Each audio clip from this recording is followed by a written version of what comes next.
सभी को राधे राधे। शिवलिंग में चढ़ा हुआ जल पी सकते हैं या नहीं? सबसे पहले जो चरणामृत है उसका महत्व जान लीजिए। अकाल मृत्यु हरणम सर्वबाधा विनाशनम विष्णु पादोदिकं पित्तुम पुनर्जन्म न विद्यते। जो चरणामृत होता है वह अकाल मृत्यु को हरता है, सभी बाधाओं को हरता है। विष्णु पादोदकम पित्तम, विष्णु भगवान का स्नान किया हुआ जल, चरण धुला हुआ जल, पित्वा पुनर्जन्म न विद्यते, यानी जो जल पीता है, चरणामृत जो पीता है उसको दोबारा जन्म नहीं लेना पड़ता, अर्थात उसको मोक्ष प्राप्त होता है। इतना महत्व है चरणामृत का। जो शिवलिंग में जल चढ़ा हुआ होता है वह पीना नहीं चाहिए। शिवलिंग का जो चढ़ा हुआ जल है वह आप नैनों में लगाएं, कंठ में लगाएं, अपने मुख द्वार के दहलीज के दोनों किनारों में छिड़के, घर में छिड़के, यदि कोई बीमार है तो उसके ऊपर छिड़के। पीने का विधान नहीं है। यदि कोई असाध्य रोग से पीड़ित है, हार चुका है सब जगह से लेकिन नहीं ठीक हो रहा है, तब आप उसको पिला सकते हैं। आजकल हम देख रहे हैं कोई शास्त्र के अनुसार, जो हमारे शास्त्र कह रहे हैं उसके अनुसार नाम मात्र ही लोग चल रहे हैं। अगर महिलाओं को हनुमान जी का जो पूजा है वो करने को रोका जाता है तो सभी व्रतों को छोड़कर महिलाएं मंगलवार का ही व्रत करती हैं। तथा यदि शिवलिंग का जल पीने के लिए वर्जित है तो शिवलिंग का ही जल पिएंगे, क्योंकि कुछ ऐसे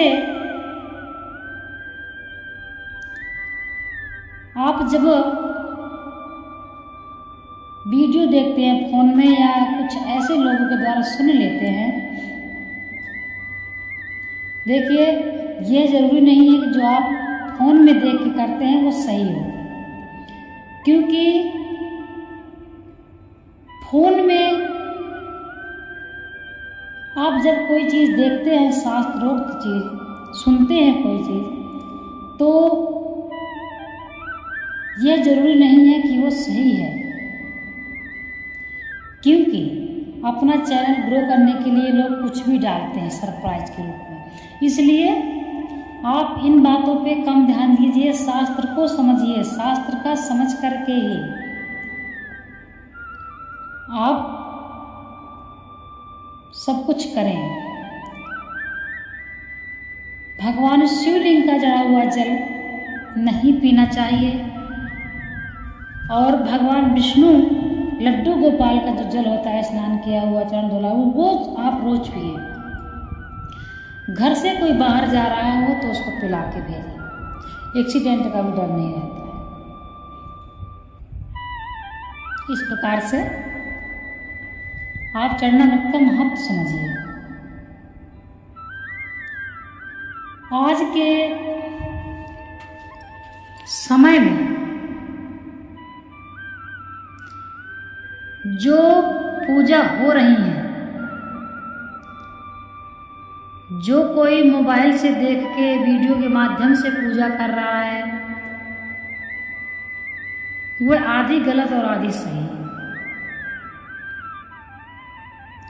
या तो हम कुछ नहीं जानते हैं, कुछ ना करें, भगवान विधि नहीं देते हैं, भगवान भाव देते हैं, तब तो ठीक है। यदि कोई आचार सीट में बैठे हुए पंडित जी बता रहे हैं तब आप उसको करिए। अब शिवलिंग का जो जल है वो महिलाएं रोज पीती हैं, हाथ धुलती हैं। मतलब कि आप मंदिरों में जाए या हम स्वयं जाते हैं मंदिरों में तो ये चीज़ देखते हैं। अब यह कुछ ज़्यादा चल रहा है। शिव मंदिर में जाएंगे तो अब जो पुरुष हैं उनको 2 मिनट का ही समय मिलेगा पूजा करने का, परंतु जो औरतें हैं वे बहुत देर तक पूजा करती हैं। शिवलिंग में इतनी देर तक पूजा करती हैं, जबकि इतनी देर तक पूजा नहीं करनी चाहिए, क्योंकि वह दिवाला है। यदि हमारे कारण से कोई लौट रहा है उस दिवाला से तो हमको पाप लगेगा।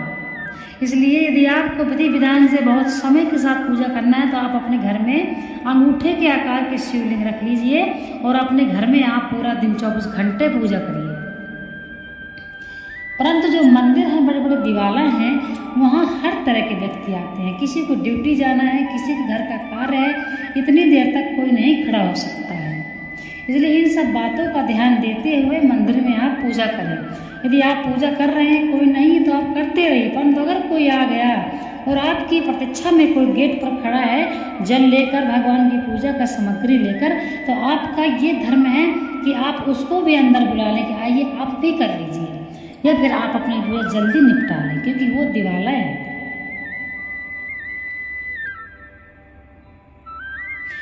आज के समय में शिवलिंग की जो पूजा हो रही है, जो महिलाएं हैं, माताएं बहनें हैं, उनके लिए बता रही हूँ। जो शिवलिंग है, जो पार्वती का हस्त कमल है, जो जलहरी है, यानी कि वो पार्वती का हस्त कमल है, उसको आप धोइए, उसको आप साफ करिए। आपको सौभाग्य की प्राप्ति होगी। परंतु जो शिवलिंग है उसको रगड़ रगड़ के पुरुष ही नहला सकते हैं। आप स्नान करा दीजिए, लेकिन पुरुष उसको रगड़ सकते हैं। महिलाएं उस शिवलिंग को रगड़ रगड़ के अंगूठे से स्नान नहीं कराना चाहिए महिलाओं को। यह शिवलिंग की पूजा का विधान है। और जो पार्वती जी के हस्त कमल है, उसमें हम जाते हैं मंदिर तो देखते हैं मंदिरों में, उसमें लोग इतना भार रखते हैं, उसी में लड्डू रख देंगे, उसी में फल रख देंगे, उसी में नारियल, कुछ भी लोग रख देते हैं। लेकिन वो पार्वती का हस्त कमल है, इसलिए वहाँ पे आप पुष्प चढ़ा सकते हैं, थोड़ी बहुत प्रसाद आप रख सकते हैं, लेकिन ऐसा मत रखिए कि वो भार बने, भारी हो, क्योंकि वो माता के हाथ है। कहते हैं हस्त कमल में ज़्यादा सामग्री रखने से इंसान के ऊपर कर्ज बढ़ता है, तो इन बातों का ध्यान देना है। और दूसरी बात, शिवलिंग का चढ़ा हुआ प्रसाद नहीं खाते हैं। अब कहाँ का नहीं खाते हैं मैं आपको अभी बता रही हूँ, आप अभी सुन लीजिए, ताकि आप मंदिर जाएं तो आपसे गलती ना हो। और यदि कोई और भी कर रहा है तो आप उसको भी बताएं। पार्वती माँ के जो हस्त कमल है, वहाँ से लेकर शिवलिंग के ऊपर तक का जो प्रसाद चढ़ा होता है वो नहीं खाते हैं। और जो शिवलिंग के नीचे प्रसाद है वो आप खा सकते हैं, वितरित कर सकते हैं, वह प्रसाद है। तो जलहरी के ऊपर जो प्रसाद रखा हुआ है वो, और जो शिवलिंग के सर पे लोग रखते हैं वो हमें नहीं खाना चाहिए। इन बातों का ध्यान देना है। एक जगह हमने देखा, पशुपतिनाथ का जो व्रत है वो महिलाएं अब ज़्यादा कर रही हैं। उसमें 5 दिए जलाने होते हैं। अब हम एक मंदिर में गए, हम भी गए शाम के समय संध्या करने। अब शिवलिंग के नीचे इतने दिए लगे होते हैं कि शिवलिंग एकदम तपते हैं, जबकि विधान क्या है दीपक जलाने का, कि दीपक इतनी दूर भगवान से रखिए कि भगवान को आंच न लगे। तो ऐसे कुछ गलत तरीके से पूजा हो रही है, जो कि ये सभी को समझना चाहिए। पूजा करिए, सही से करिए, समझ के करिए। जरूरी नहीं जो आप सुन रहे हैं, जो आप देख रहे हैं वो सही हो। इसलिए इन बातों का आप ध्यान दीजिए।